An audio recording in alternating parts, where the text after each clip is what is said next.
For our second week in Europe, we find ourselves in the storied city of Florence. And if you can get over the initial crowds and busyness of life in the city's streets, there's plenty of little cafes, restaurants, and interesting little paintable spots. We spent our first 2 days in the city scouting locations just before the tour group arrived, which we had about 10 to 15 people, roughly.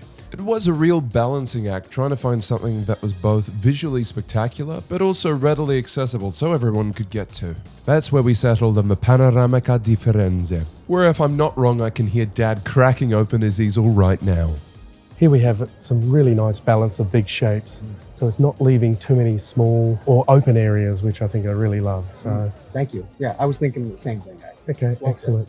Yeah, we've got a great day here in Florence, and the light's magnificent. We really wanted to have a go at painting a aerial subject of Florence or a major city, and with the Duomo, that just provides such a marvelous focal point. We really can base the whole painting around that one shape, with the mountains as a backdrop, and we can use part of the river as a bit of a foreground and some of those buildings in the foreground as a foreground focal point. So I think it's time to get stuck into it. Let's see how I go.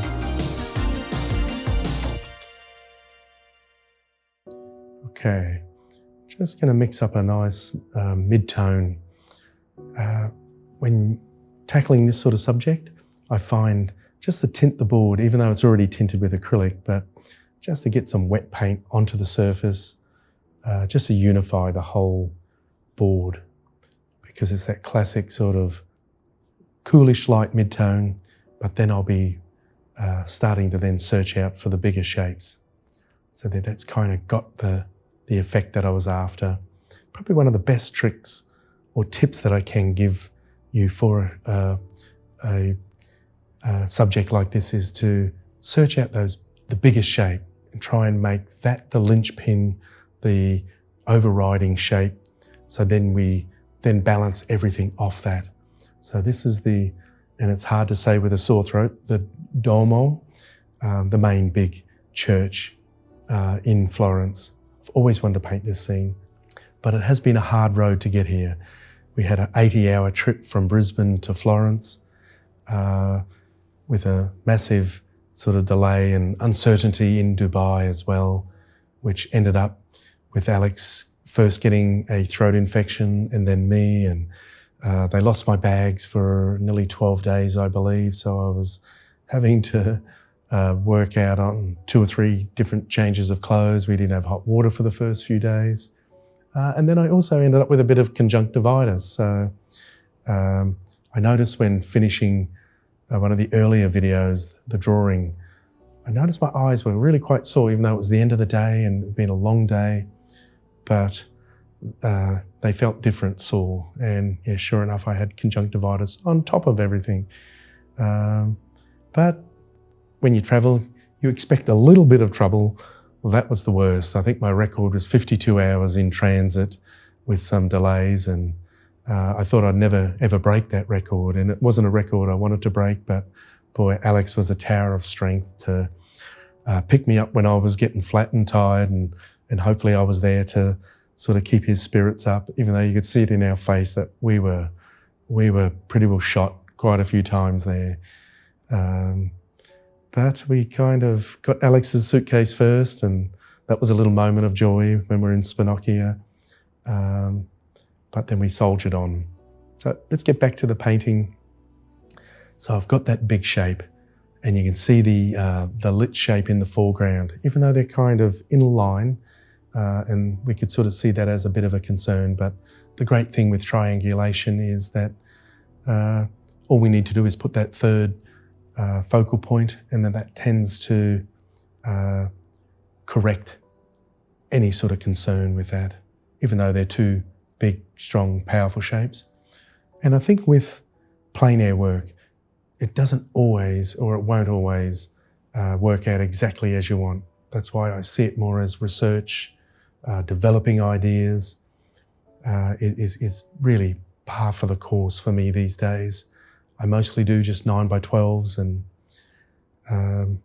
and find that that's a big enough board to really sort of get some big board ideas, but also it's on that small format, so we're never going to need to spread too much paint around. There we've got the domo sort of really starting to stand out. And the other good little trick is to make sure that I get that primary focal point to really work and really grab the viewer's attention. I've got that tower in there as well, so we just need to watch that doesn't pull focus from the main big dome shape. I'm actually using Todd Bonita's easel. I'm actually got my board, but one of the students, Karen's brushes. I don't have my normal rags, so I don't actually have my normal paints as well. So this was really quite a exploratory sort of approach to painting. I never really liked the term out of your comfort zone, but I can assure you, with a super sore throat, I was actually fielding questions as I was painting. The class was behind me, so this isn't just a straight plein air painting. It's actually a demonstration as well. So we had the light coming and going. We had what looked like one of the rooftops on fire. We tried to get the drone up to get some shots, but it was a little too late to really get the flames that were coming out of the chimney or the rooftop. So it was quite an eventful day with a 2 kilometre, mile and a half walk, and uphill as well. As you can see, it's that classic aerial perspective, which I absolutely do love. So this was kind of fulfilling a dream painting day, but I definitely can see myself doing a bigger version of this, a more thought out, I think is probably what I did need, because not every time that you turn up to a site and you get to that position and you get all the answers. So through the day with some of the students painting the same scene, I started to develop a few different ideas and concepts that I thought, you know, when that studio piece or another version is calling, I'll know what to do, especially where my hands are. I felt I could have made those buildings probably a third bigger, and that would have improved the perspective.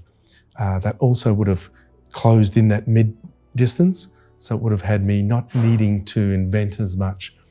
But yeah, so we got that lovely backdrop. There's a little bit of snow still on the mountains, even though it was actually over to the left. But as I always like to think, I rarely like to let the truth get in the way of a good story. I think I learnt that lesson very early on, doing drawings in my home city of Brisbane, where through the 80s and probably even early 90s, there was quite a bit of construction going on. So I had to really develop an approach. Well, that was quite a challenge, probably not for the reason that you would think, because you normally think big buildings, big load of trouble, but it was more the actual intermediate, the smaller shapes in between the big buildings that I needed to get in to tie those big shapes together. There wasn't really a clear path to be able to tie them together, so it was part invention, part sort of taking something from the scene, but I think it's all worth the challenge. So I had a great painting day, and probably the great lesson is not to try and judge how you've gone on the day. When I woke up the next morning, had a look at it, thought, you know what? I actually did better than I realised or thought. So hope you enjoyed it. All the best. Bye for now.